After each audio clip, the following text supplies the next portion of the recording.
இன்றைக்கி நம்ம என்ன சமைக்க போகிறோம்னு பார்த்தீங்கன்னா, ஒரு ஐயப்பன் பூஜைக்காக 50 பேருக்கு ஒரு சாப்பாடு வடை பாயாசத்தோட சாப்பாடு வந்து சமைக்க போகிறோம்.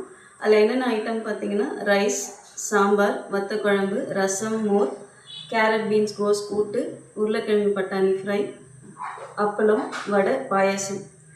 தோத்தா ஜெயிக்கணும்னு மட்டும்தான் தோணும்.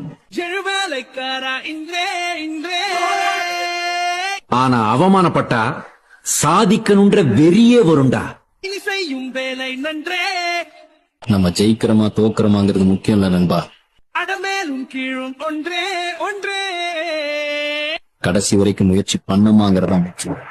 வரலாறை மாற்று வென்றே, தோத்தாலும் ஜெயிச்சாலும் தேவை தீரியே, தேசம் நீயே, சொல் கேட்டே